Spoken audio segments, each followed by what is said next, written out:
चलिए स्टूडेंट्स, हमारा जो नया टॉपिक है, आज नया चैप्टर शुरू करेंगे। चैप्टर का नाम है करंट इलेक्ट्रिसिटी। तो सबसे पहले जो हमारा इंट्रो में रहेगा वो ये है कि हमें पता ही है कि अभी हमने जो पिछला चैप्टर है उसमें हमने इलेक्ट्रोस्टैटिक्स की डिस्कशन करी है।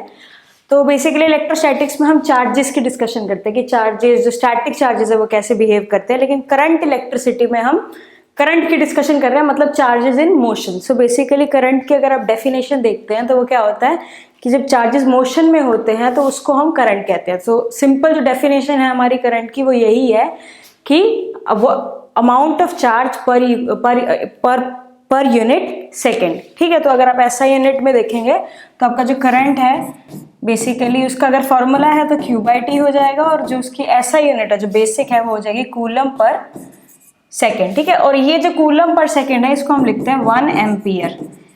एम्पियर एक बहुत फेमस फिजिसिस्ट हैं जिनके नाम पे करंट की, इन्होंने करंट पे काफ़ी काम करा है, तो इसी बेसिस पे इनको हमने इनके नाम पे यूनिट रखी गई है करंट की।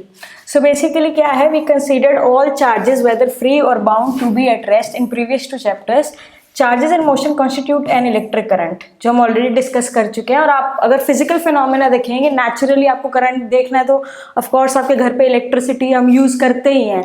सो बेसिकली वो सारा करंट के ऊपर काम कर रहा है, जिसको हम यूजुअली, अगर हम नॉर्मल लेमैन टर्म्स में देखते हैं तो हम यूजुअली करंट को कि आपको एक झटका लगता है तो आप बोलते हैं करंट लग गया, बट एक्चुअली करंट वो है क्या, बेसिकली करंट आपकी बॉडी से पास हो गया तो उसको हम यूजुअली लेमैन टर्म्स में बोलते हैं कि करंट लग गया। But actually current is flow of motions, और जब आप लेमैन टर्म्स में बोलते हैं तो बेसिकली ये कि आपकी बॉडी से करंट पास ऑन हो जाता है। सो अगर हम नेचुरली और भी देखेंगे तो आपको पता चलेगा, जैसे लाइटनिंग है, लाइटनिंग भी एक नेचुरल फिनोमेना है करंट का discussion. Natural phenomena in which charges flow from clouds to earth through the atmosphere. In this chapter we'll study some basic laws concerning static electric current and their applications. तो सबसे पहले क्या है basic current की definition, जो already discuss कर दी है हमने, डेल्टा Q/Δt। अगर इंस्टेंटेनियस करंट, मान लो जैसे मैं एक एरिया बनाती हूँ तो इस एरिया में पर यूनिट सेकेंड में कितना करंट फ्लो हो रहा है, और करंट किस वे में फ्लो होता है किसी भी उसमें, आपको पता ही है कि अगर जैसे हम नॉर्मल मेटल्स की बात करते हैं, रेजिस्टर्स जो यूजुअली हम डिस्कशन करते हैं करंट इलेक्ट्रिसिटी में, तो रेजिस्टर्स में जो करंट फ्लो होता है वो किसके थ्रू होता है, इलेक्ट्रॉन्स के थ्रू, क्योंकि इलेक्ट्रॉन्स फ्लो कर जाते हैं। क्योंकि हमारे यूजुअली जो मेटल्स है उसमें क्या होते हैं, फ्री इलेक्ट्रॉन्स होते हैं, वो बाउंडेड, इतने जो आउटर मोस्ट वैलेंस इलेक्ट्रॉन्स होते हैं वो इतने बाउंडेड नहीं होते अपने अगर उसका एटॉमिक स्ट्रक्चर या मॉलिक्यूलर स्ट्रक्चर देखा जाए तो उसमें इतना बाउंड नहीं होता। दैट्स वाई हमारे पास फ्री इलेक्ट्रॉन्स होते हैं, और उन्हीं फ्री इलेक्ट्रॉन्स के फ्लो से हमें करंट मिलता है। So basically rate of flow of electric charge through any cross section of a conductor is known as electric current. Conductor basically वही चीज़ है जो कंडक्ट करता है इलेक्ट्रिसिटी को। ठीक है, so if delta Q amount of charge flows through any cross section of conductor in the interval T to T plus delta T, मतलब जो गैप है वो डेल्टा T है, तो ये हमारी डेफिनेशन होगी। अगर आपको इंस्टेंटेनियस बात करनी पड़ेगी तो आप ऐसे भी लिख सकते हो, जैसे मान लो हमारा जो चार्ज है ये सम फंक्शन ऑफ टाइम है, तो आप क्या करोगे dQ/dt कर दोगे, आपको इंस्टेंटेनियस करंट मिल जाएगा। सो डायरेक्शन ऑफ करंट, अच्छा डायरेक्शन ऑफ करंट कन्वेंशन जो है वो ये दी गई है कि पॉजिटिव चार्ज की जो डायरेक्शन है वो हमारी डायरेक्शन ऑफ करंट होता है। बट लेकिन आपको ये भी पता है कि करंट एक्चुअली किस वजह से आ रहा है, फ्लो ऑफ इलेक्ट्रॉन्स की वजह से। तो एक्चुअली जिस डायरेक्शन में हमारे इलेक्ट्रॉन्स फ्लो कर रहे हैं, बाय कन्वेंशन हम ऐसा बोलते हैं कि जो हमारे करंट की डिस्कशन है वो ऑपोजिट डायरेक्शन में। ठीक है, तो करंट की जो डायरेक्शन है वो opposite direction to the flow of electrons, क्योंकि इलेक्ट्रॉन्स के पास नेगेटिव चार्ज होता है और opposite direction basically positive charge. तो basically by convention direction of motion of positively charge particle and opposite to the direction of negatively charge particles, ये by convention हमने बोला है करंट की डायरेक्शन को। ऐसा यूनिट ऑलरेडी डिस्कस कर चुके हैं हम, एम्पियर होती है।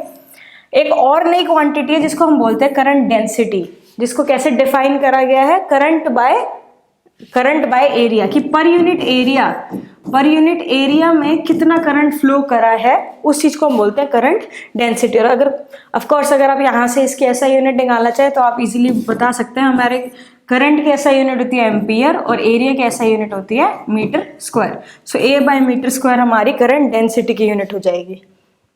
नेक्स्ट है ड्रिफ्ट वेलोसिटी क्या होती है। तो बेसिकली क्या है कि कंडक्टर्स है, किसी भी कंडक्टर के अंदर जब आपने पोटेंशियल डिफरेंस दिया, बेसिकली पोटेंशियल डिफरेंस क्यों दिया जाता है, पोटेंशियल डिफरेंस या बैटरी जो आप लगाते हैं उससे क्या होता है, कंडक्टर में इलेक्ट्रिक फील्ड आ जाती है।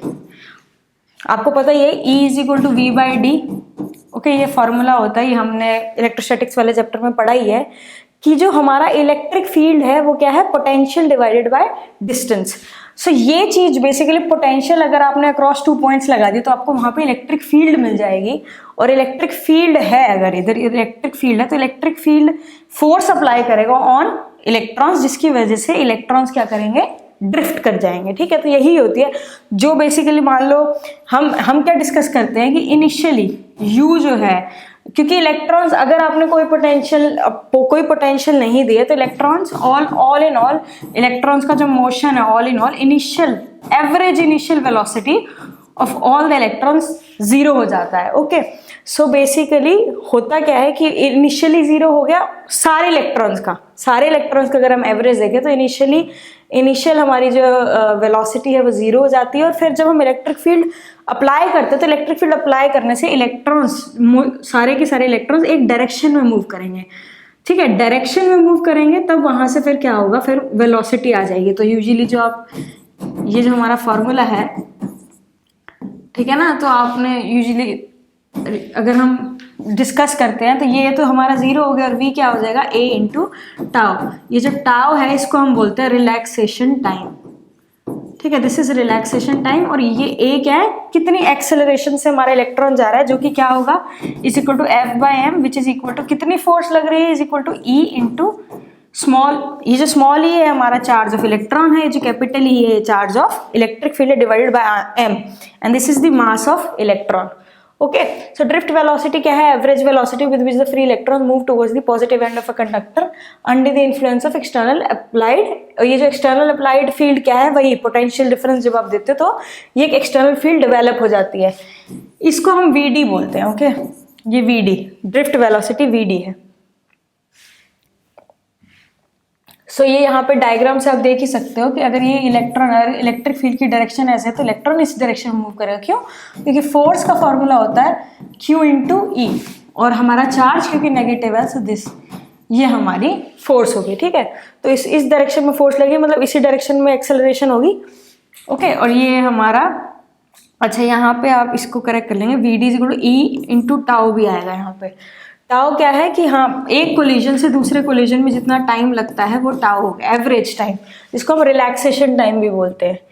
ठीक है ना, अगर हम करंट डेंसिटी और ड्रिफ्ट वेलोसिटी में रिलेशन देखें, जो कि रिलेशन आपको एंड रिलेशन याद होना चाहिए, या आप क्योंकि इन एंड रिलेशन से आप इजीली क्वेश्चंस को सॉल्व कर सकते हैं। तो ये यहाँ पे जो भी, जैसे ये वाला फॉर्मूला हो गया और जो भी हम फॉर्मूलेज डिस्कस कर रहे हैं उसको आप याद रखिए, क्योंकि अगर आप याद नहीं रखेंगे तो आप इंस्टेंटेनियसली क्वेश्चन देखते हैं तो आप उसको आप सॉल्व नहीं कर पाएंगे। अगर आपको फॉर्मूला थोड़ा माइंड में रहना चाहिए, कॉन्सेप्ट इंपॉर्टेंट है बट फॉर्मूलेज भी आपको याद रहने चाहिए।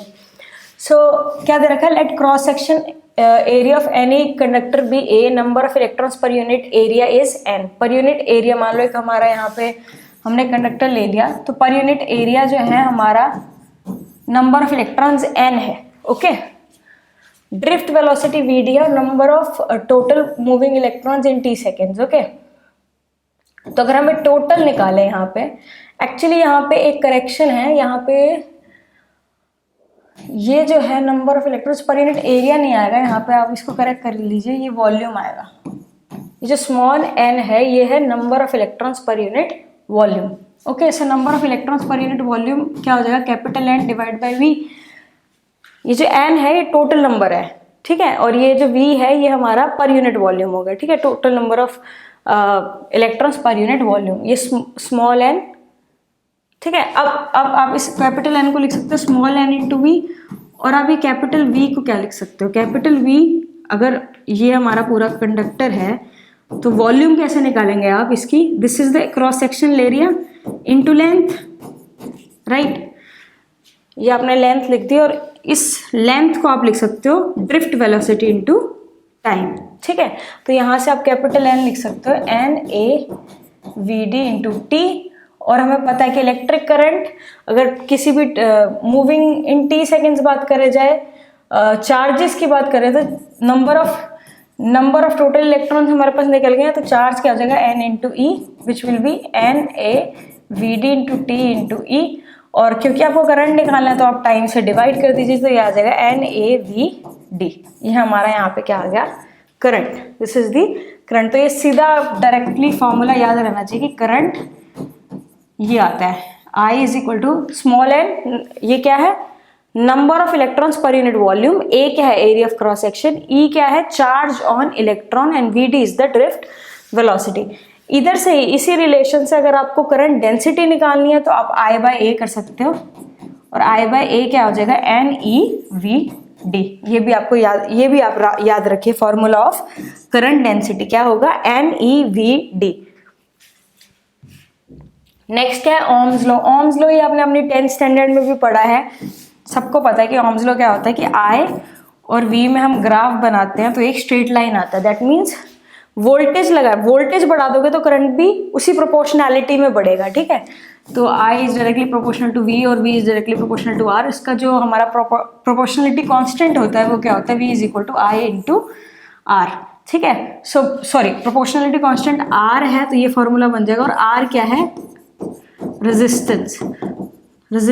तो रेजिस्टेंस ऑफ अ कंडक्टर आप कैसे डिफाइन करते हैं कि कितनी V बाय I, ठीक है, कि कितनी वोल्टेज देनी पड़ रही है, कितनी वोल्ट,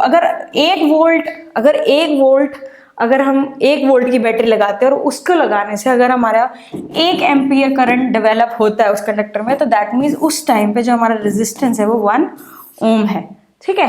तो इसकी जो ऐसा यूनिट है वो ओम है, इधर वोल्ट और करंट। तो बेसिकली क्या है कि कितना रिलेशन है, बेसिकली रेजिस्टेंस बताता है कितनी रेजिस्टेंस प्रोवाइड कर रहा है।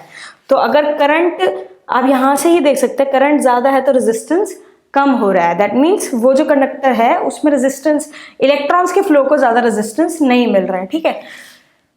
तो हमारा अगर आप बेसिकली ये हमारा ओम्स लॉ हो गया, V is equal to I into R। इससे बहुत सारे क्वेश्चंस, इसको आप बहुत जगह यूज़ कर सकते हैं, आप जब resistance, series, parallel, current, electricity के मोस्टली क्वेश्चंस में ये यूज होता ही होता है हमारा ओम्स लॉ। नेक्स्ट है कुछ डेफिनेशंस है यहाँ पे। मोबिलिटी क्या होती है, मोबिलिटी की डेफिनेशन है magnitude of drift velocity per unit electric field, कि अगर मैं पर यूनिट इलेक्ट्रिक फील्ड लगाती हूँ, दैट मीन्स मैं अगर 1 न्यूटन पर कूलम इलेक्ट्रिक फील्ड लगाती हूँ तो कितनी ड्रिफ्ट वेलोसिटी मिल रही है उन इलेक्ट्रॉन्स को, तो वो मोबिलिटी हुई उस पर्टिकुलर कंडक्टर में, ठीक है। उस पर्टिकुलर कंडक्टर की क्या मोबिलिटी है, तो म्यू क्या हो जाएगा, VD बाय E। ऐसा यूनिट हमारी ये हो गई। रेजिस्टेंस को आप क्या, वही रेजिस्टेंस की डेफिनेशन V बाय I। ऐसा यूनिट ऑफ R क्या है, ओम्स। रेजिस्टिविटी क्या होती है, resistivity is defined as ratio of electric field divided by the current density, E by J, right. और ये भी आपको पता है कि ये एक प्रॉपर्टी है कंडक्टर की, मतलब ये ज्योमेट्रिकल फैक्टर से चेंज नहीं होगी, मतलब अगर आपने एरिया बढ़ा दिया या लेंथ बढ़ा घटा दी तो उससे हमारी रेजिस्टिविटी को फर्क नहीं पड़ेगा। और ये ऑलरेडी हमने, ये जब हम ओम्स लॉ का ही डिस्कशन करते हैं तो हम ये छोटी क्लासेस में ऐसे डिस्कस करते हैं कि resistance directly proportional to length होता है, इनवर्सली प्रोपोर्शनल टू एरिया होता है, तो रेजिस्टेंस क्या हो गया, रो एल बाई ए, ठीक है। हम ऐसे लिख देते हैं।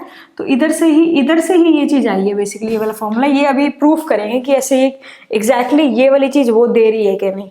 ओके, सो हमारी जो रेजिस्टिविटी है वो क्या है, E बाय J, मतलब electric field divide by the current density. अब आप 2 फॉर्मूलेज यूज़ करिए यहाँ पे हमें पता है इलेक्ट्रिक फील्ड का फॉर्मूला V बाय D होता है, तो हमने V बाय I लिख दिया, और करंट डेंसिटी की जो डेफिनेशन है वो I बाय A है। इधर से हमने इन 2 क्वांटिटीज़ को डिवाइड कर दिया, क्योंकि ये हमारी डेफिनेशंस हैं। डिवाइड, इधर से आप E की वैल्यू इधर पुट कर देंगे, तो ये फाइनली सॉल्व करके यहाँ पर ये क्या आ गया, V बाय I, ठीक है। So basically V by R हो गया आपका रेजिस्टेंस, A बाय L। तो इधर से आप यहाँ से लिख सकते हैं R is equal to resistivity, ये यहाँ से ओम्स लॉ आ गया, ठीक है। तो ये तो छोटी क्लासेस में आपने ऐसे ही पढ़ा है ओम्स लॉ, दैट मीन्स वो सही। बेसिकली अगर आप डेफिनेशन, अगर आप अब इस लेवल पे जो आप डेफिनेशन देंगे रेजिस्टिविटी की, वो हो जाएगी यहाँ पे electric field divided by this current density. Okay, तो ये भी फॉर्मूला आपको याद रखना चाहिए कि हमारी resistivity is equal to electric field divided by current density. Okay, अब इसको आप ऐसे भी लिख सकते हैं इधर से कि जे क्या हो गया, ई by density, sorry E bye resistivity, और ई आपको पता है कि 1 बाय रेजिस्टिविटी क्या होती है, कंडक्टिविटी, तो इसको आप लिख सकते हैं। तो जे क्या आ गया अपना, सिग्मा इंटू ई, ठीक है। और इसको बेसिकली हम बोलते हैं बेसिकली माइक्रोस्कोपिक लेवल पे अगर हम डिस्कस करें तो ये microscopic form of Ohm's law है, कि माइक्रोस्कोपिक लेवल पे जो ओम्स लॉ का डिस्कशन है वो ये है, J is equal to sigma into E, ठीक है। तो कांस्टेंट ऑफ प्रोपोर्शनैलिटी, खैर ये डिस्कशन हम ऑलरेडी, ये हमारा जो फाइनली यहाँ पे आपको ये जो फाइनल है इसको आप याद रखिए कि जो करंट डेंसिटी है, देखो करंट डेंसिटी भी हमारी क्या है, ये वेक्टर क्वांटिटी, और ई भी हमारी, ये जो सिग्मा है कंडक्टिविटी, ये स्केलर क्वांटिटी है। कंडक्टिविटी क्या होती है ये ऑलरेडी डिस्कस कर दी है, conductivity is 1 by reciprocal of resistivity.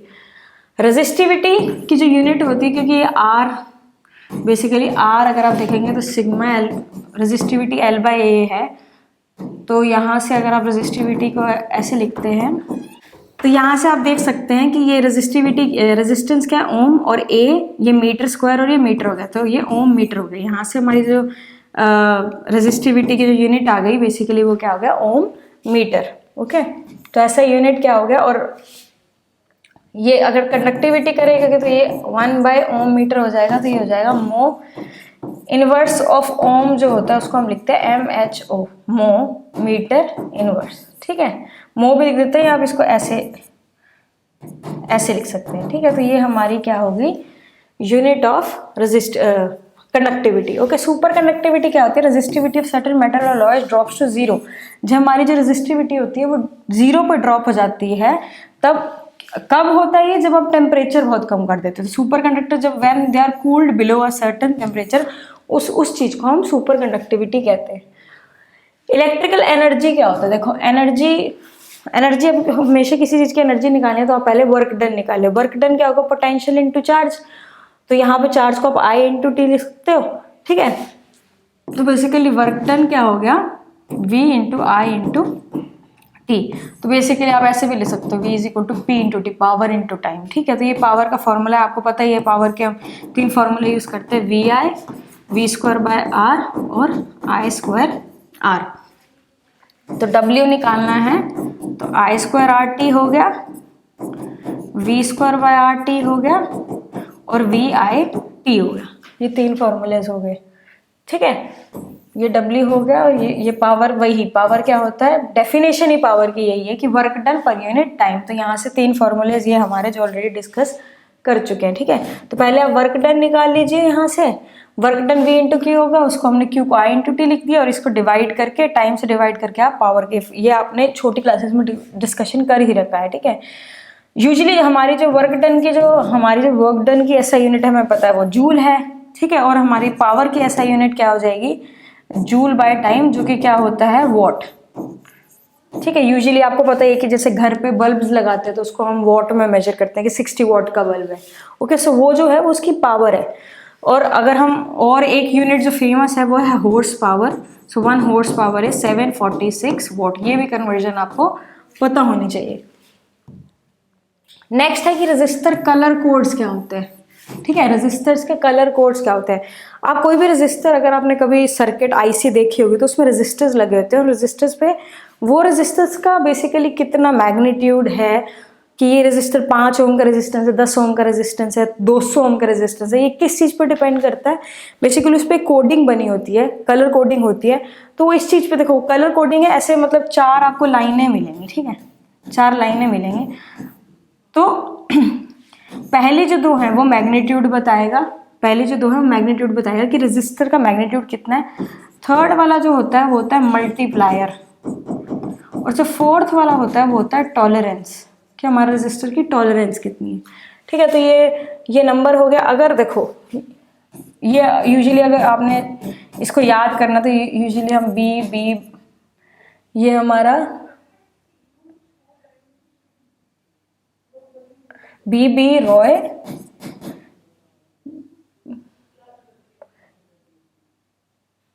हाँ, BB Roy great British very good writer. ठीक है, तो ऐसे आप इस एक्रोनियम बेसिकली ये याद रख सकते हैं, BB Roy great Britain very good writer. तो ये जो बी, जो पहला बी है वो ब्लैक है, सेकंड बी ब्राउन है, आर से रेड हो गया, ओ से ऑरेंज, वाई से येलो, ये जो जी है उसको ग्रीन, बी से हमारा ब्लू हो गया, वी से वायलेट हो गया, जी से अगेन ये जो वाला जी है वो है ग्रीन, और ये वाला जी है वो ग्रे है, और फिर ये राइटर ये जो डब्ल्यू है उससे वाइट हो गया, और ये जो स्टार्टिंग है वो जीरो से करी गई है। ठीक है, ये मल्टीप्लायर हो गया। ये जो फर्स्ट अगर ब्लैक है मल्टीप्लायर वाली, उसमें ब्लैक है, मान लो ये वाली जो स्ट्रिप है ये ब्लैक है, तो दैट मीन्स आपको जैसे मान लो सपोज 2 3 और 10 to the power 4 है, तो क्या उसकी आप कलर कोडिंग कर रहे हैं, मान लो 23 into 10 to the power 4 ओम का हमारा रजिस्टर है, तो आप कलर कोडिंग क्या होगी, इधर से आप देख सकते हैं कि 2 क्या है, रेड, तो पहली ये जो होगी ये रेड होगी, फिर 3 पे क्या है, ऑरेंज, तो ये ऑरेंज होगी,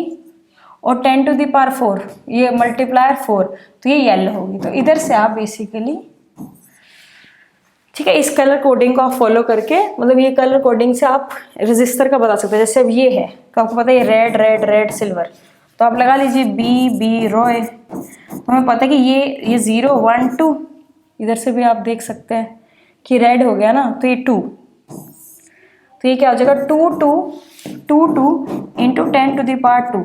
ठीक है, और ये सिल्वर।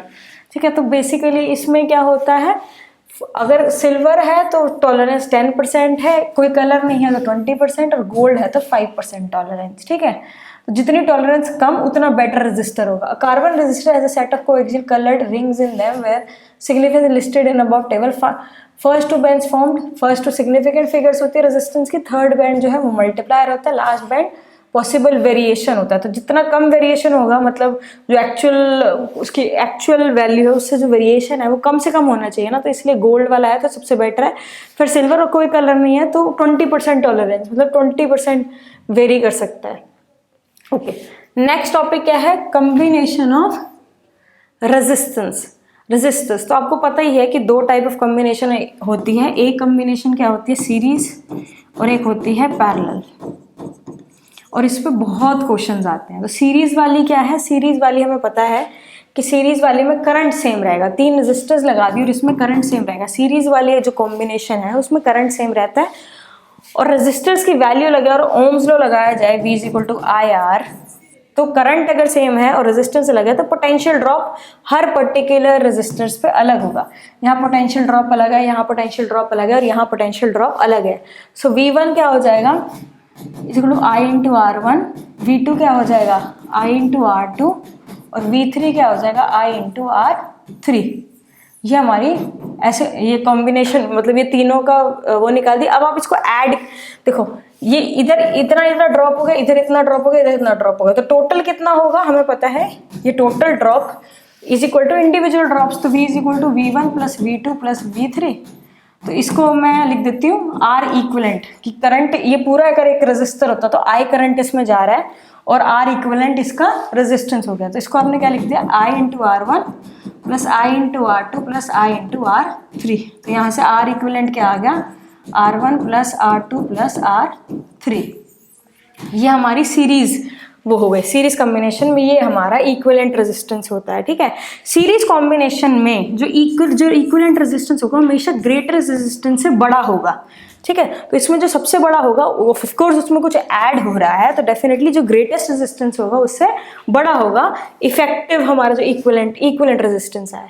अब पैरेलल कॉम्बिनेशन में क्या होता है, पैरेलल कॉम्बिनेशन में आपने बैटरी लगा दी, बैटरी बेसिकली पैरेलल कॉम्बिनेशन में ये जो वोल्टेज है यही इसके ड्रॉप होगी, ये बैटरी के अक्रॉस है, यही इसके अक्रॉस भी ड्रॉप होगी और इसके अक्रॉस भी ड्रॉप होगी। ठीक है, तो इसके अक्रॉस भी V वोल्टेज, इसके अक्रॉस भी V वोल्टेज, तो इधर, और जो करंट है वो डिवाइड होता है। पैरेलल जो कॉम्बिनेशन होता है उसमें हमारा करंट डिवाइड हो जाता है, तो यहाँ पे करंट I1 और I2, लेकिन टोटल करंट क्या गया है I1 + I2, तो करंट बेसिकली 2 पार्ट में डिवाइड हो गया। तो इधर वोल्टेज V, इधर वोल्टेज V, तो क्या हो गया, इसको लिख देती हूँ, अगर एक ही रेजिस्टेंस मानो तो V/R इक्विवेलेंट = V/R1 + V/R 2। तो यहाँ से हमारा आ जाएगा 1/R equivalent is equal to 1/R1 plus 1/R2। ये हमारा क्या हो गया, इक्विवेलेंट रेजिस्टेंस। तो पैरेलल कॉम्बिनेशन में या आप इक्विवेलेंट रेजिस्टेंस का ये फॉर्मूला हो गया। और यहाँ पे पैरेलल रेजिस्टेंस में जो सबसे छोटा रेजिस्टेंस होता है, जो इफेक्टिव रेजिस्टेंस होता है, वो जो R1 R2 इसमें से जो भी सबसे छोटा रेजिस्टेंस होगा is less than the smallest resistance. Smallest resistance उससे भी कम होगा, ठीक है।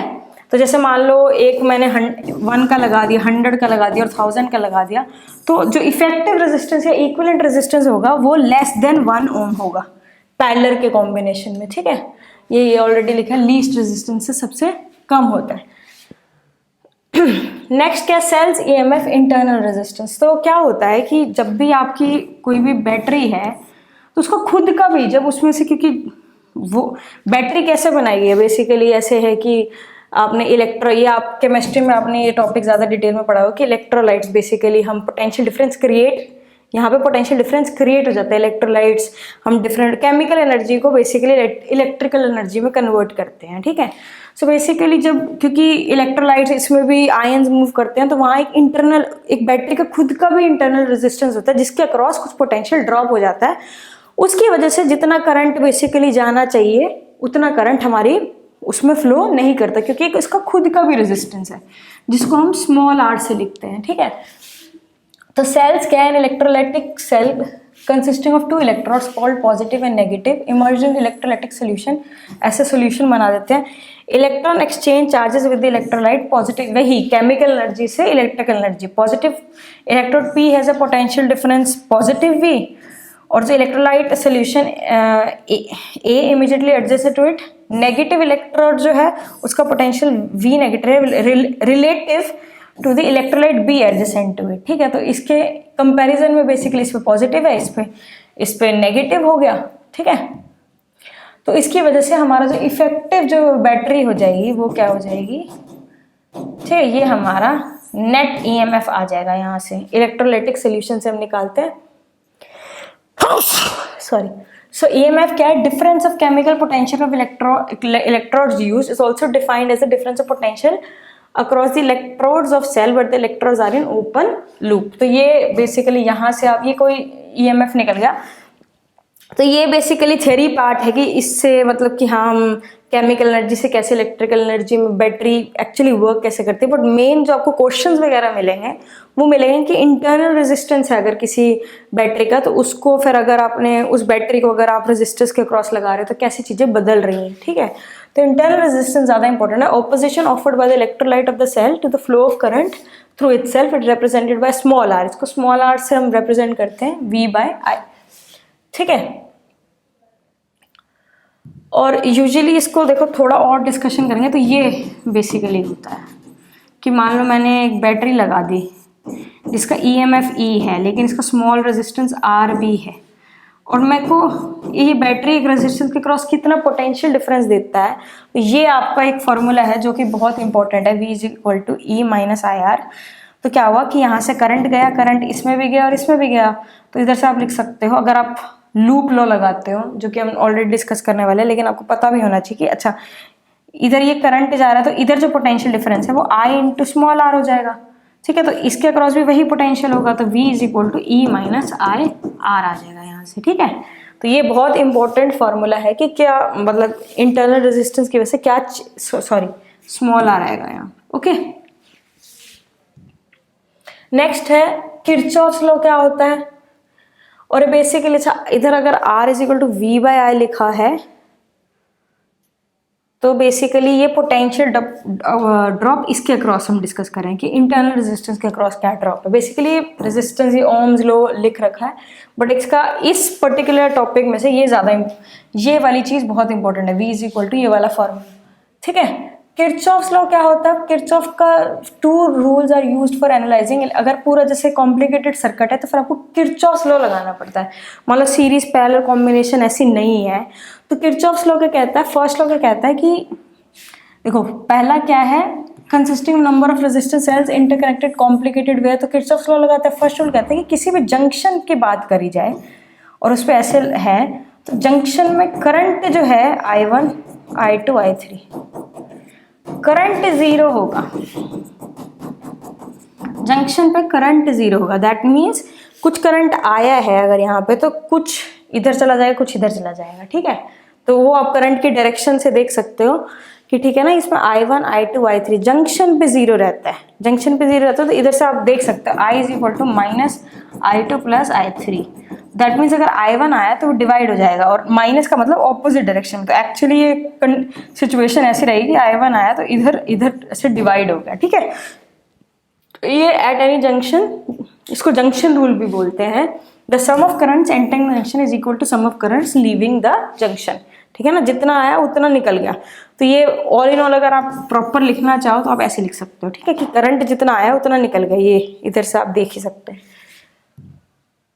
ये देखो यहाँ पे मान लो ये एंटर इतना हुआ है I1 I2 I3, तो वो सारा का सारा जितना एंटर हो सारा का सारा निकल जाएगा। तो I4 I5 I3 में I4 I5 I6, ये हमारा सिग्मा I जीरो होगा। नेक्स्ट क्या, किरचॉफ्स का सेकंड रूल क्या है, जिसको हम लूप रूल भी बोलते हैं। तो बेसिकली क्या है, मान लो एक सर्किट सा बना रखा है हमने, ठीक है, ये बैटरी लगा दी ऐसे, ठीक है। तो अगर ये बैटरी है, आप A B C D और ऐसे मान लो यहाँ भी रजिस्टर है E F, तो कोई भी लूप की बात करो, कोई भी लूप की बात करो, ठीक है, तो algebraic sum of change in potential across any close loop, close होना चाहिए वो लूप इन्वॉल्विंग रेजिस्टेंस सेल, ये जीरो होगा इसका पोटेंशियल। तो बेसिकली अगर मैं A B C D, मान लो करंट ऐसे गया, मान लो इसमें I1 करंट जाता है और इधर I2 करंट जाता है, और इधर आके वो जो करंट है वो I3 हो जाता है, जो कि हो जाएगा I1 प्लस I2, ठीक है। तो अगर मैं A B C D इसमें लूप रूल लगाऊं तो क्या हो जाएगा, यहाँ पे ये हो जाएगा I1 अगर ये सपोज R1 है, R2 R3, ठीक है। तो I1 देखो, ये जिस डायरेक्शन में करंट जाएगा पॉजिटिव नेगेटिव, ऐसे करंट जो है हमेशा पॉजिटिव से नेगेटिव पोटेंशियल ऐसे फ्लो करेगा, पॉजिटिव बैटरी से नेगेटिव बैटरी, क्योंकि करंट जो है वो पॉजिटिव चार्ज का फ्लो है, ठीक है। तो पॉजिटिव से नेगेटिव पोटेंशियल ऐसे आएगा। तो करंट इस डायरेक्शन में आ रहा है, तो इस अक्रॉस, इस रेजिस्टेंस के अक्रॉस पोटेंशियल क्या हो जाएगा, पॉजिटिव नेगेटिव, फिर इसके अक्रॉस भी पॉजिटिव नेगेटिव, और फिर ऐसे आया तो पॉजिटिव नेगेटिव, ठीक है। और बैटरी जो है वो बैटरी आप ऐसे देख सकते हैं, बैटरी देखो ऐसे गया, ये हो जाएगा पॉजिटिव से नेगेटिव, पॉजिटिव से नेगेटिव जा रहा है तो माइनस लेंगे, तो ये हो जाएगा I1 इंटू R1, फिर यहाँ क्या हो जाएगा again minus I1 into R2, और इधर क्या हो जाएगा, इस वाले में हमने ऑलरेडी, इसमें I3 करंट है, तो ये क्या हो जाएगा, क्योंकि अगेन इधर भी आप कैसे जा रहे हो, जब ABCD में जा रहे हो तो पॉजिटिव से नेगेटिव जा रहे हो, तो minus I1 R1 minus I2 R2, और इधर क्या हो जाएगा माइनस I3, जिसको हम लिख देंगे I1 plus I2 into R3, और इधर बैटरी लगी हुई है, ठीक है। तो इधर आपको उसमें नहीं, करंट की डायरेक्शन नहीं देखनी है, आप यहाँ पे बैटरी लगी है, तो ये क्या होगा, पॉजिटिव पोटेंशियल हो गया, नेगेटिव से पॉजिटिव पोटेंशियल हो जाएगा, तो ये हो जाएगा प्लस V, मान लो इस बैटरी का या EMF E है इज इक्वल टू 0। तो आप ऐसे रूल लगा के, इसको हम बोलते हैं किरचॉफ सेकंड लूप रूल बोलते हैं, ठीक है। तो हमने लूप रूल लगाया, ऐसे ही आप इधर भी लगा सकते हैं BE, तो 2-3 लूप्स में लगा के आप डिफरेंट करंट की वैल्यूज निकाल सकते हैं। लेकिन आप डायरेक्शन हमेशा देखें कि पॉजिटिव से नेगेटिव जा रहे हैं तो माइनस लेना है, ठीक है। करंट की डायरेक्शन में बहुत चीज़ें डिपेंड करें, कितना पोटेंशियल ड्रॉप हो रहा है, ठीक है। लेकिन यहाँ पे इधर आपको नहीं देखना है कि अच्छा करंट इस डायरेक्शन में जा रहा है तो आप पॉजिटिव से नेगेटिव, नहीं, नेगेटिव से पॉजिटिव, ये तो बैटरी लगी है, नेगेटिव से यहाँ पे प्लस होगा, इस बैटरी का negative to positive plus potential हो गया, ठीक है। चलिए स्टूडेंट्स, हमारा नेक्स्ट टॉपिक है व्हीटस्टोन ब्रिज।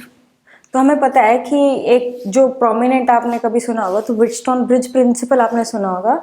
तो उसमें क्या होता है कि रेशियो, मतलब इस गैल्वेनोमीटर में, मतलब मेन जो इसका टॉपिक है वो ये है कि इस गैल्वेनोमीटर में करंट नहीं जाएगा, उसकी क्या कंडीशन होती है, उस पर क्वेश्चन आते हैं, ठीक है। सो बेसिकली क्या है, it's an application of Kirchhoff rule. The bridge is consisting of 4 resistor लगा दिया हमने, R1 R2 R3 R4, ठीक है। As 4 side of a square ABCD are shown in figure, ये फिगर में आपको दिख ही रहा है। तो बेसिकली क्या करती है कि हमने एक डायगोनल के अक्रॉस तो हमने क्या लग दिया, एक वोल्टेज लगा दिया, और दूसरे डायगोनल के अक्रॉस हमने क्या लगा दिया, गैल्वेनोमीटर, ठीक है। गैल्वेनोमीटर का काम क्या होता है, करंट को मेजर करना, ये आपको पता ही है, ठीक है। तो current through all resistance galvanometer shown in balanced Wheatstone, जो बेसिकली जो जिसको हम व्हीटस्टोन प्रिंसिपल या कंडीशन भी बोलते हैं, वो ये है कि क्या वो कंडीशन है जब इस गैल्वेनोमीटर में no current, there be no current in this galvanometer. तो उसकी वो बेसिकली क्या होता है, रेशियोज ऑफ रेजिस्टेंस होते हैं। वो कैसे आया है, देखो हमने एक लूप ले लिया, ठीक है। पहले हमने लूप लिया है ए बी डी ए, हमने लूप ले लिया ए बी डी और ए, ठीक है, ए बी डी ये लूप हमने ले लिया। इसमें हमने किरचॉफ्स लॉ लगाया, ठीक है। जब आप इसमें किरचॉफ्स लगाओगे तो ये किरचॉफ्स लॉ लगाओगे, ये मैंने ऑलरेडी आपको बता दिया था किरचॉफ्स लॉ कैसे लगाना है, ठीक है। पूरा एक लॉ लगा के अगर आप पॉजिटिव से नेगेटिव जा रहे हैं तो करंट को आप वैसे, मतलब पॉजिटिव से नेगेटिव तो माइनस ऐसे लिख करके लिख देते हैं, हम ऐसे करके लिख देते हैं ना, जो पिछली क्लास अभी डिस्कस करा था हमने। तो बेसिकली उस लॉ से आपका ये आ गया। फिर इसी तरह दूसरे वाले लूप में इस वाले लूप में आपने लगा दिया किरचॉफ्स लॉ, और उससे जो कंडीशन आ गई वो ये आ गई। सो ये दो कंडीशन आ गई। तो इससे बेसिकली ये, क्योंकि ये रेशियोज इक्वल है तो आप ऐसे लिख सकते हो R2 divide by R1 is equal to R4 divide by R3। तो आप इधर देख सकते हैं कि मतलब क्या है कि अगर मैं इस चाहती हूँ कि इस गैल्वेनोमीटर में कोई करंट ना आए, तो ये वाला जो रेजिस्टर डिवाइड बाई ये वाला रेजिस्टेंस इज इक्वल टू ये वाला रेजिस्टेंस डिवाइड बाई ये वाला रेजिस्टेंस डिवाइड बाई ये वाला रेजिस्टेंस। तो ये है व्हीटस्टोन ब्रिज प्रिंसिपल कि बीच वाले गैल्वेनोमीटर में कोई करंट नहीं जाएगा, ठीक है। तो इससे एक बैलेंसिंग कंडीशन आ गई जिसको हम जीरो नल डिफ्लेक्शन होगा हमारे गैल्वेनोमीटर में, ठीक है। नेक्स्ट अब पोटेंशियोमीटर क्या होता है, ठीक है। अब पोटेंशियोमीटर का क्या है बेसिकली कि ये क्या करता है, वोल्टेज, जैसे हमने वोल्ट मीटर यूज करते हैं, ठीक है। अब वोल्ट मीटर क्या होना चाहिए, एक हाई रेजिस्टेंस डिवाइस होता है। हमें पता ही है क्यों हाई रेजिस्टेंस, क्योंकि वो कुछ, अगर मैंने किसी के साथ रेजिस्टर के साथ वोल्ट मीटर लगा रखा है पैरेलल पे, तो हाई रेजिस्टेंस होगा तो बेसिकली क्या होगी, इसमें कोई करंट नहीं जाएगा, सारा करंट इधर जाएगा। तो ये एक्यूरेट पोटेंशियल को मेजर करेगा, ठीक है। लेकिन कोई भी ऐसे आइडियल वोल्ट मीटर तो होता नहीं है, तो बेसिकली उस चीज़ को बाईपास करने के लिए पोटेंशियोमीटर यूज़ करा जाता है। क्योंकि जब इससे हम वोल्टेज मेजर करते हैं या चीज़ें मेजर करते हैं तो इसमें नल डिफ्लेक्शन को यूज़ करते हैं, मतलब वो पॉइंट ढूंढते हैं हम जहाँ पे गैल्वेनोमीटर में कोई करंट जा नहीं रहा, तो ऑफकोर्स उससे जो नेट, अगर जैसे जो चीज़ मेजर कर रहे हैं उसमें करंट जा ही नहीं रहा, मतलब उसका इनफाइनाइट रेजिस्टेंस टाइप हो गया, तो एक्यूरेट मेजर कर पाएंगे हम किसकी, पोटेंशियल की। So potentiometer is a device used for measuring EMF of a source accurately for comparing, मतलब 3-4 यूज होते हैं इसके ईएमएफ मेजर करने के लिए, comparing the EMF of two cells also to measure the internal resistance of a cell, ठीक है। When a voltmeter is connected across a load, it will draw a certain amount of current, hence the measurement of a voltmeter, वही चीज कि voltmeter जो है very accurate नहीं होगी। तो ideal voltmeter should not draw any current for which हमारा जो रेजिस्टेंस है वो कितना होना चाहिए, infinite, which is not practical. इसलिए पोटेंशियोमीटर को यूज करा जाता है क्योंकि जो पॉइंट हमें मिलता है उस पर कोई करंट ड्रॉ करता नहीं है सोर्स से। तो बेसिकली इसका प्रिंसिपल क्या है, इसमें 2 सर्किट बनाए गए, जैसे एक प्राइमरी बैटरी एक सेकेंडरी बैटरी लगाई जाती है, ठीक है। तो अब इस प्राइमरी बैटरी का क्या काम होता है, ये तो आपने यहाँ पे V0 पोटेंशियल लगा दिया, ये जो V0 पोटेंशियल है ये यहाँ पे वायर है, ठीक है, और ये वायर लगा दिया आपने बेसिकली काफ़ी बड़ी, आपने अगर आप देखा भी होगा तो ऐसे करके, मतलब ऐसे करके 4-5 वायर लगी होती है पोटेंशियोमीटर में। समझने के लिए अभी हम एक ही वायर, और आप जहाँ टच करते हैं बेसिकली यहाँ पे उतना पोटेंशियल, वो मतलब इधर मान लो 100 है तो फिर इधर इस वाली पे 200 हो जाता है, इस वाली पे 300 हो जाता है, ऐसे करके हम करते हैं। लेकिन समझने के लिए आप ये देख लो कि अभी ये वायर है, ठीक है, सीधी स्ट्रेट वायर है, और लेंथ पे एक्चुअली ये सारी की सारी पोटेंशियल इधर आ रही है, ठीक है, सारी की सारी पोटेंशियल यहाँ पे जो हमारी वायर लगी है उसके अक्रॉस ये पोटेंशियल V0 आ गया, ठीक है। अब हम क्या करते हैं, एक्चुअली क्या करते हैं, हम पोटेंशियल पर यूनिट ये जो टोटल लेंथ है वो कर लेते हैं, तो हमें ये पता चल जाता है कि कितना पोटेंशियल ड्रॉप हुआ पर यूनिट लेंथ, ठीक है। और फिर हम यहाँ पे एक सेकेंडरी बैटरी लगाते हैं, तो मान लो ये पूरा है 10, मतलब हमारी जो बैटरी लगी ये 10 वोल्ट हो गया, ये 0 वोल्ट हो गया, ठीक है। तो मान लो इस पोजीशन पे, मान लो ये बैटरी 5 वोल्ट की है, तो हमें ऑफ कोर्स 0 से 10 तो 5 वोल्ट वाला कहाँ होगा, 5 वोल्ट वाला पॉइंट बीच में होगा। तो जब आप हर जगह टच करके देखोगे उसमें आप देखोगे गैल्वेनोमीटर में रीडिंग कहाँ आ रही है, हर जगह रीडिंग आएगी एक्सेप्ट द पॉइंट जहाँ पे ये 5 वोल्ट, क्योंकि दोनों जगह, क्योंकि इस पॉइंट और इस पॉइंट पर कोई पोटेंशियल डिफरेंस नहीं है तो गैल्वेनोमीटर में कोई करंट जाएगा नहीं, और करंट अगर नहीं जाएगा तो वो आपको पॉइंट मिल जाएगा कि उससे आपको सेकेंडरी बैटरी की इंफॉर्मेशन मिल जाएगी, इधर कितनी वोल्टेज की बैटरी लगी हुई है। ठीक है, तो ये बहुत ही अमेजिंग कॉन्सेप्ट है जिससे आप ये इन या अननोन बैटरी की वो निकाल सकते हैं, प्रोवाइडेड आपको ये पता होना चाहिए कितना पोटेंशियल डिफरेंस है, कितनी लेंथ है, तो पर यूनिट लेंथ से आप वोल्टेज का रिलेशन निकाल सकते हो। तो ये वाली वोल्टेज अगर आप निकालना चाहो कि भाई ये कोई रैंडम एक्स पे, रैंडम एल स्मॉल लेंथ पे क्या वोल्टेज होगी, वो आप कैसे निकाल सकते हैं। देखो, जो वोल्टेज है वो इज डायरेक्टली प्रोपोर्शनल, वोल्टेज क्या होगी, is directly proportional to L हो गई। ठीक है, क्योंकि हमारा रेजिस्टेंस, अगर देखो resistance of the wire of length L है तो वी क्या होना चाहिए, आई इंटू आर, तो V is equal to I into rho L by A. ठीक है, इसको हमने लिख दिया, तो वी को मैंने लिख दिया I rho by A into L, तो V basically directly proportional to L हो गया। यहाँ पे वी बाय एल को मैंने क्या लिख दिया, के। ठीक है, इस के को कहते हैं पोटेंशियल ग्रेडियंट, इस के को हम क्या कहते हैं, पोटेंशियल ग्रेडियंट। दिस इज कि कितना वोल्टेज ड्रॉप हुआ है पर यूनिट लेंथ में, पर यूनिट मीटर पर जब हम जाते हैं तो कितना पोटेंशियल ड्रॉप हुआ है, V बाय एल हो गया। ठीक है, के। अब ठीक है, 10 potential gradient the potential difference per unit length of a work carrying steady current, constant current जब होता है। रेसिप्रोकल, इस के का जो रेसिप्रोकल है उसको हम sensitivity of the volt meter कहते हैं। ठीक है, इट इज द लेंथ, ये देखो 1 बाय के को हम ये कहते हैं sensitivity of a volt meter. ठीक है, लार्जर द पोटेंशियल, जितनी ज़्यादा पोटेंशियल ग्रेडियंट होगा उतना ज़्यादा, मतलब स्मॉलर द सेंसिटिविटी। तो ये डेफिनेशन है, आप याद रख लीजिए कि सेंसिटिविटी और पोटेंशियल ग्रेडियंट में क्या रिलेशन है। ठीक है, तो बेसिकली प्रिंसिपल अगर आपको पोटेंशियोमीटर का समझना है तो सीधी सी बात है कि वही चीज़ होगी कि अभी हमने डिस्कस करा था कि अगर ये वोल्टेज पता लगानी है तो ये क्या लिख दूंगी, V not by L, V not by capital N into small N, और इससे आपको अननोन बैटरी। ठीक है, तो potential rose along the length L length इतना हो जाएगा, therefore EMF we can be found by measuring balance length. ठीक है, ये होगा कि आपने कैसे ईएमएफ मेजर करा है।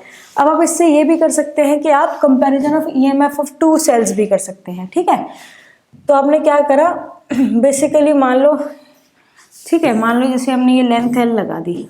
ठीक है, लेंथ एल लगा दी, तो हम अब दो बैटरी लगा देते हैं। ठीक है, 2 बैटरी लगा देते हैं।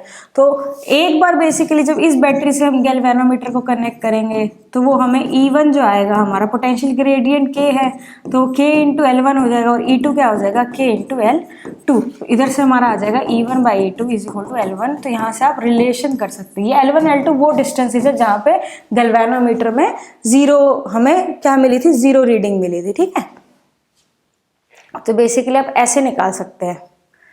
Okay, in this experiment primary driving circuit of the potentiometer is set with a cell of steady potential difference V naught. The first of the cell is compared, then connected secondary potential, देखो first of the cells to be compared is then connected to secondary of the potentiometer. Now the jockey is moved along the wire. तो पहली बारी में L1 length आ गई और ये हमारा potential gradient हो गया, फिर E2 आपने करा। ठीक है, उसके बाद ये आ गया आपका। ठीक है, ratio.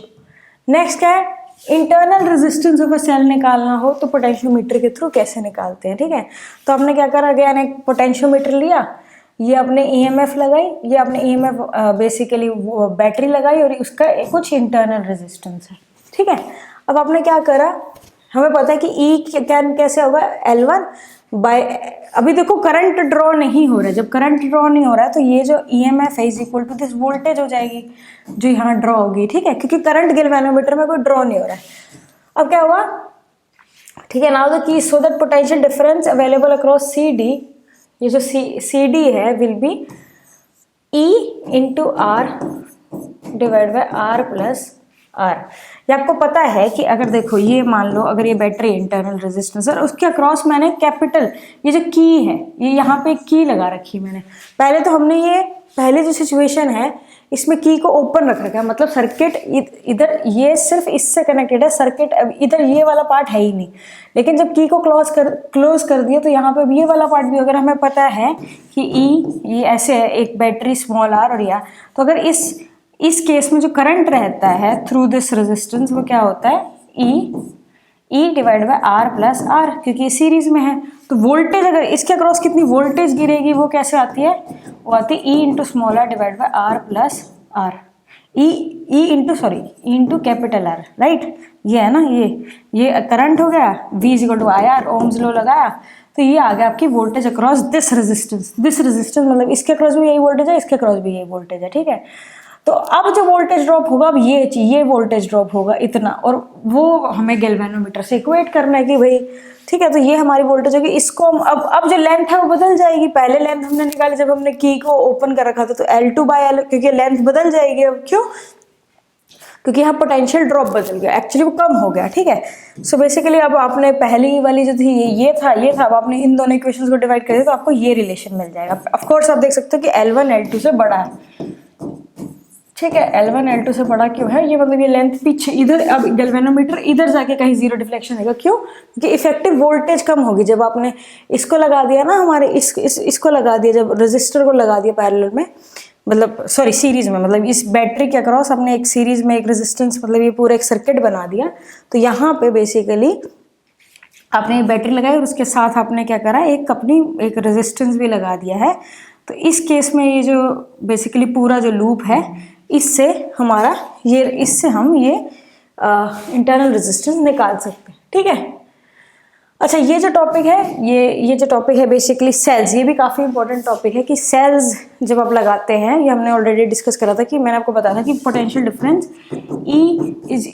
E minus capital I into small R हो जाता है। अगर मैं, जैसे ये बैटरी है, ये लूप लगाया, ठीक है, ये स्मॉल आर, तो इसके अक्रॉस ये EMF नहीं दे पाता, ये वोल्टेज इफेक्टिव आ जाती है इसके अक्रॉस, ठीक है। तो अब मान लो मैंने ऐसी बैटरीज ली, उसको सीरीज में लगा दिया, तो इफेक्टिव EMF क्या हो जाता है? तो जब ऐसे 2 सेल्स होती है और सीरीज में लगाते हैं, तो आप जो इफेक्टिव जब सीरीज में लगाते हैं तो E1 प्लस E2 रहता है, और internal resistance simply add up हो जाते हैं, ठीक है। Internal resistance simply add up हो जाते हैं, इसीलिए तो आप ये ऐसे लिख सकते हैं I1 प्लस, बेसिकली वही आपने एक्चुअली करा क्या है, किरचॉफ्स लॉ लगाई है। पहला ये ड्रॉप हो गया, दूसरा ये ड्रॉप हो गया, ठीक है, इज इक्वल टू मैंने E effective minus I into R effective लिख दिया किरचॉफ्स लॉ लगा के। तो E1 plus E2 minus R1 plus R2, इधर से आपने ये निकाल दिया, ठीक है। देखो यहाँ पे अगर मैं किरचॉफ्स लॉ लगाती हूँ तो आप ऐसे निकाल सकते हैं, ठीक है। तो ये हमारा इफेक्टिव ये हो गया रेजिस्टेंस सीरीज में। और फिर अगर आपने देखो, अगर ये पहले, तो अभी मैं ये हटा देती हूँ मान लो, तो ये मेरे को इफेक्टिव EMF मिल गया और इफेक्टिव REF भी मिल गया। अब मैंने क्या करा कि इसको मैंने अब यहाँ पे इसको सीरीज में लगा दिया, ठीक है। मतलब इसको बेसिकली इसको साथ में कनेक्ट करके मैंने क्या कर दिया, एक एक्सटर्नल रेजिस्टेंस भी यहाँ लगा दिया।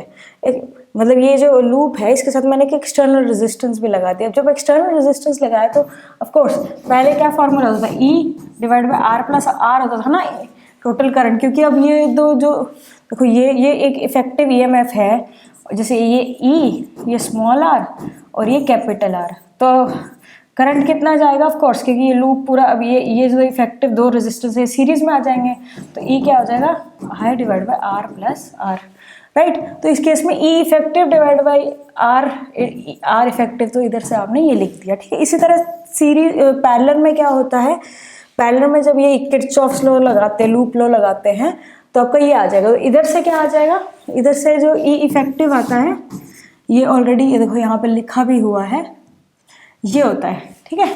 ये क्या फॉर्मूला होता है, E effective divide by R effective is equal to E1 by R1, parallel के केस में अगर बैटरीज को पैरेलल में लगाते हैं, एंड सो ऑन। एंड इसी तरह R1 by R E effective, ये क्या हो जाएगा 1 by R1 plus 1 by R2 plus 1 by R3 up to so on, ठीक है। तो ये आपने EMFs को लिख दिया। और इसी तरह अच्छा इस केस में देखो करंट का ये फॉर्मूला हो जाएगा, जो हमने पहले सीरीज में लगाया करंट का ये फॉर्मूला हो जाएगा, ठीक है। ये हमारा यहाँ से जैसे उसमें होता है ना हमारा current R plus R effective, है ना, ऐसे लगा दिया। तो E इफेक्टिव अगर दो लगे हुए हैं तो ये हमारा E इफेक्टिव क्या हो जाएगा, E1 R2 plus E2 R1 divided by R1 plus R2, 2। ये हमारा ई इफेक्टिव हो जाएगा अगर 2 रेजिस्टेंस है, और आर इफेक्टिव तो क्या ही है, R1 R2 divide by R1 plus R2। ठीक है, तो उसको आप यहाँ पे डाल सकते तो आपका ये आ जाएगा। ठीक है, ये आपकी एक करंट आ जाएगा यहाँ से। तो